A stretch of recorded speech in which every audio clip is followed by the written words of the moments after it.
லஷ்கர்-இ-தொய்பா தீவிரவாத அமைப்பின் தளபதி சுட்டு படுகொலை செய்யப்பட்டிருக்கிறதா தகவல் வெளியாகியிருக்கு.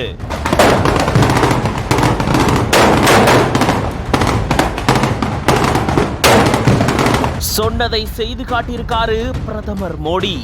India will identify, track and punish every terrorist and their backers.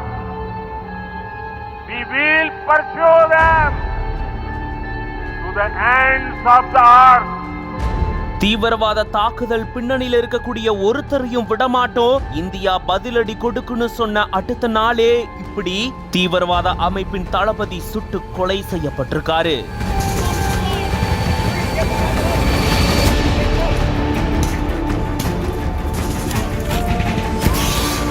காஷ்மீர்ல இருக்கக்கூடிய பஹல்காம் பைசரன் பள்ளத்தாக்கு பகுதியில தீவிரவாதிகள் தாக்குதல் நடத்தினதுல ஒன்றுமறியா அப்பாவி சுற்றுலா பயணிகள் பரிதாபமா உயிரிழந்துட்டாங்க. இவங்களுடைய இறப்பு நாட்டையே உலுக்கியிருக்கு.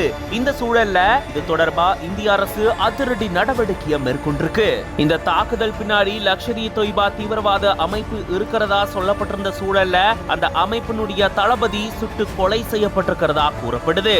ஏற்கனவே காஷ்மீரில் இருக்கக்கூடிய பயங்கரவாதியினுடைய வீடு இடித்து தள்ளப்பட்ட சூழல்ல இப்போ அதனுடைய தளபதி சுட்டு கொலை செய்யப்பட்டிருக்காரு. காஷ்மீர்ல இருக்கக்கூடிய பந்திப்போரால இவரு கொலை செய்யப்பட்டதா கூறப்படுது.